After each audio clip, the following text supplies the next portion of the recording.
What's up, everybody? Happy Friday. Hope all you're having a great day so far. Getting into this episode of GH, I enjoyed this episode. This was a really dope episode. I love the scenes with Britt and Obrecht. Britt and Obrecht, those two characters have come a long way. And they've been on the show for what, almost 10 years now?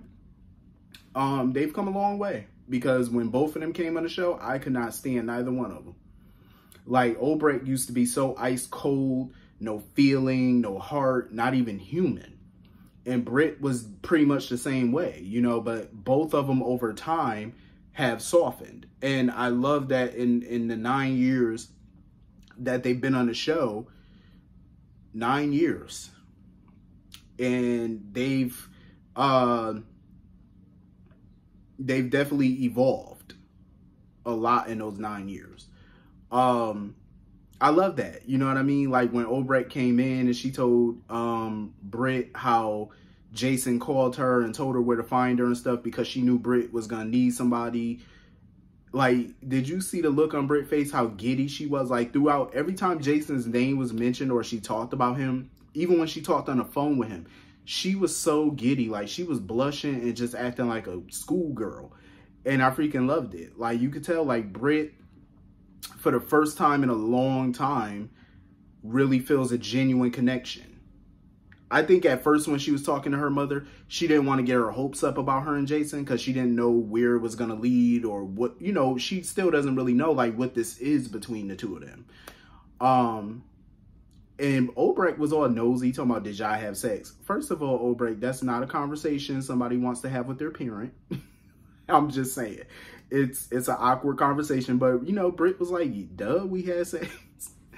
Britt was like, shit. Britt, the way she was talking, she was like, shit, I put it on him, he put it on me. That's how she seemed like she was talking. I'm like, look like y'all put it on each other. Jason, you know, he got him some Il Nana. Britt got her some vitamin D. I said, okay, you know, I'm happy for her. And I'm just happy because Britt and Obrecht both are getting some vitamin D at the same time. Like, ain't that some shit?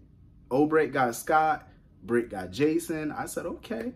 And, you know, she is so smitten with Jason because, you know, she's finally dealing with somebody who actually listens to her rather than tell her what she should do with her life or how she should do this or whatever. Jason actually listened. You know what I'm saying? And she loved the fact that he was actually talking more than he normally does. You could tell, like, she's really feeling Jason. I think Jason's really feeling her. So once, you know, Britt gets back to Port Charles, I can't wait to see what happens between the two of them. Like, I really can't wait. And then, you know, she turned the conversation over to her medical issue. You know, she told her mom basically that she got the test to see if she had the genetic markers for Huntington's disease. And she has it and stuff like that. And, you know, her mother was blaming herself for it and, you know, angry at herself for getting involved with somebody like Faison and stuff when she could have got with somebody different. And she hated the fact that Faison had to be, you know, Britt's father. But I love that, you know, Obrecht sees the error of her ways and she can admit when she's wrong. You know, and she even admitted to Britt, like, that she wasn't the best mother, or in her words, she wasn't the best mother. She admitted that, you know, she wasn't the greatest mother, but, you know, she's proud of her daughter. You know, she's proud of the woman that her daughter has become, and I love that scene. You know, I loved it. I think both of them knocked it out of the park. So I can't wait for Britt to get back to Port Charles and see where this thing between her and Jason can go. Hopefully, also, Britt gets to keep her job as chief of staff. I hope she does. I mean, I would love to see Monica come back as chief of staff because I feel like she was unfairly fired. But I think Britt can, you know, she can do a good job as chief. I think she can. Now that, you know, Cyrus is out of the picture, I think she can. So moving on from that, the Jason and Carly scene was pretty good. I like that scene too. You know, Carly pretty much admitted to Jason that, you know, when Britt first came to town and stuff, and over the years, Carly never really cared for Britt because she felt like she did horrible things or whatever. But Carly, you know, she was like, you know what? People thought the same thing about me when I came to town. And I love how Carly realizes that. Like, as much as she dislikes somebody, she can admit that people felt the same way about her, you know, when she first came to town and stuff. And she had to, you know, work over time to try to change. And, you know, some people might say Carly hasn't changed one bit since she came on the show. For me, I feel like you see some changes in her, but, you know, Rome wasn't built in a day. Not everybody's going to be, you know, reformed. Even after 20 years, it's like, you know, some people are just somewhat stuck in their ways, or they revert back to old ways sometimes. And Carly, she's a victim of that. She does that. You know, you could see a different version of her, and then sometimes, depending on the story, you'll see her revert back to how she used to be and stuff like that. So that's why, for me, I always have a love-hate relationship with Carly, because sometimes she does shit that gets on my nerves, and then she does stuff that I love. But I'm glad, you know, she's softening towards Britt. And you know what I noticed? That ever since Carly, you know, took over the business and stuff like that and became interim boss, she really hasn't been all up in Jason's love life. Like, she hasn't been telling him, oh, what she thinks about this person and that person, because she's been too damn busy. You know what I'm saying? So I think they should keep it that way. I think they should, honestly. And, you know, Jason, he gave Carly some praise, too. I feel like, honestly, Carly been doing a good job running the business. I will admit that. Carly stepped up in a major way, took charge. And, you know, I salute that. You know, she stepped up in a way that not many people would be able to do, especially in that business. And, you know, Jason was like, shit, he ain't got no complaints about the way she been handling things. She's been keeping everybody safe. She got the 5 families behind her. You know, she's been making a lot of the, you know, the right calls, even though a lot of the decisions that she's made have been risky. But that's the nature of the business. I mean, like I said before, even Sonny and Jason have made decisions that have been risky in the past. You know, that's just the business. You know what I mean? Not every decision is going to be the right decision, but you got to make a judgment call, especially in that industry. However, don't mind the smoke detector. I think, you know, with Jason being free now, I think it's going to be interesting. I think it's going to be real interesting to see the conversation between him and Carly regarding moving forward with the organization. Like, is Jason going to take over as boss, or is he going to be her number 2? My thing with Jason is,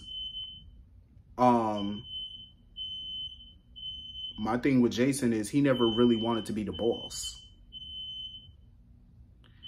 Because remember, in 2008, when Sonny was getting out of the business, he wanted to turn, you know, the business over to Jason. Jason never wanted to be the boss. But under Jason's leadership, when he did take over, you know, the crew, they loved Jason and stuff like that. Because I think Jason was more patient than Sonny was. Working for him was pretty much a dream compared to working for Sonny, because you know how Sonny can be. He can be impatient. But like I said, Jason never really wanted to be the boss. So it's going to be quite interesting to see what role he takes now that he's free. Like, is he going to work side by side with Carly? Seeing as how he got more experience than Carly, I could see them partnering up with her being the head of the organization, but him giving her advice and them working side by side together. I think that'll be an interesting dynamic that I can't wait to see them explore. So anyway, moving on from that. I'm happy that we got some love in the afternoon back, you know, with the Michael and Willow sex scene or whatever. I'm glad we got, you know, that love in the afternoon back, because it's been quite some time. You know, before we were getting love scenes, but we were getting COVID type love scenes. But now we're back to getting the full blown love scenes again. The making out, the bra coming off, the pants coming off, the whole shebang. So it's good to see that, you know, again, because it's been a while since we saw something like that, you know, that intimacy. Because they used to have to make them do COVID kisses and stuff. Like, which is awkward. But I want to know who that was peeping in on them though, while they were in the gatehouse. I want to know who that was, because somebody was definitely outside the door watching them, and I'm curious to know who the hell that was. Hopefully they pick that up tomorrow, hopefully. So anyway, it was sad seeing the whole Maxie BLQ situation, where she had to look outside the window to see her daughter and stuff, and she was just crying and all that. And Maxie even passed out because, you know, she just gave birth and she shouldn't have been walking around and all that stuff. So Finn had to get her back to her bed and all that. And she's, you know, worried about Peter or whatever, because she want to make sure that her daughter is far away from Peter, which is understandable. Finn definitely wanted to tell Maxie the truth, but Austin came in and interrupted the whole thing. Speaking of Austin, he refuses to give a last name. Like, he keep telling everybody, oh, I'm off duty, so my name is Austin. It's just Austin. What is your name? I want to know, what is this man's last name? Is it Quartermain? Is it Cassadon? What's your last name?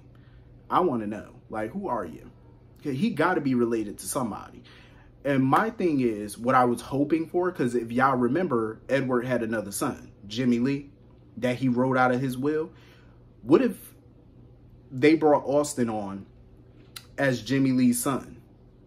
That would be dope. That would be dope. I would love that, because I hate how Jimmy Lee is just ignored, like he's not a Quartermain, even though his last name is Holt. Holt. I think it's Hoyt. I would love to see that. I think that would be fun. But he was basically telling Maxie that he wanted to join in on the search for her daughter and stuff like that, because he knows those woods like the back of his hand. And that's what Maxie's worried about. She's worried about Austin getting involved for the search, because that's the last thing she needs. I was hoping that Finn would have told Maxie what happened, because he doesn't want her looking over her shoulder every 5 minutes thinking that Peter's going to come back when they know that he's not. But Liz, of course, wants him to keep up with the cover-up. My whole thing is, Finn needs to stop listening to Elizabeth. He really needs to stop listening to her, because there was no need to cover up what happened to Peter. They could easily say Peter fell down the stairs. They could easily say that him and Peter got into a fight. Peter, it was self-defense. There's many different ways they could spin it to where he doesn't go to prison. You know what I mean? Listening to Elizabeth will definitely land him in prison, in my personal opinion. And it is hypocritical of Liz, because Liz was so adamant, oh, Jason killed Franco, he should go to prison, he should this. But you're involving yourself now. You're advising Finn to do a cover-up, which can not only put him in prison when the truth comes out, it could also put Liz in prison too. So it's like, if I was Finn, I wouldn't listen to her. Like, being real. So anyway, moving on from that, that whole hostage situation was insane. I freaking loved the scene between Laura and Cyrus. They killed it. The acting was phenomenal. It was definitely amazing.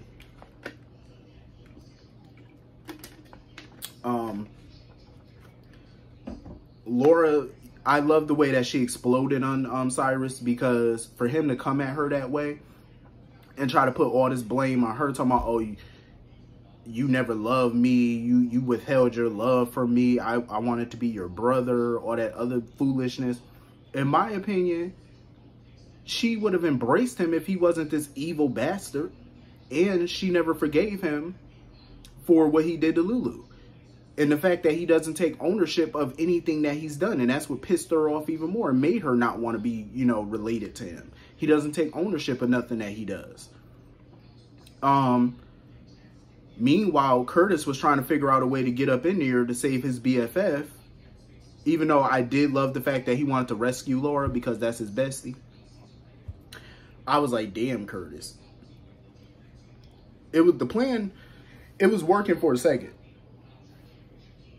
But when Laura saw him, she kind of gasped when she saw Curtis. And that made, you know, Cyrus spot him or whatever. I said, damn. And when he shot Curtis, I said, oh, shit. But I love the way Jordan kicked in the door and shot Cyrus in the leg. That was like some Charlie Angel shit right there. She said, boom, boom. I said, go ahead, Jordan. It's about time. She a good marksman. I like that. I was wondering, though, with Curtis being in surgery, is he going to need a blood transfusion? Because what if that's their way of proving that Trina's really his daughter? Because what if she's the same blood type as him and they need her to donate blood? That's what I was trying to figure out. I said, now that would be insane. But I love how Trina, you know, because remember, Trina used to hate Curtis. And now, you know, she was wondering if he was going to live and if he was okay. It would be crazy if they made them father and daughter. But I need confirmation, though. And of course, you know, Jason and Carly popped up at the hospital and stuff to get the news and all that stuff about what the hell was going on. And I love when, it was funny when Carly popped up at Cyrus's door when he was handcuffed to the bed, and he looked at her and she looked at him and she had that smirk on her face. He was mad as hell. But we all know this ain't the end of Cyrus. Even if he goes back to Penville, we already know he gonna reach out. He's definitely gonna reach out. But anyway, this was an amazing episode, though, especially for a Cliffhanger Friday. I think this was amazing. Hit the comment section. Let me know what y'all thought about it. I'll see you on Monday. Hope you all have a wonderful day. Hope you have a wonderful weekend. I'll see you all later. Peace.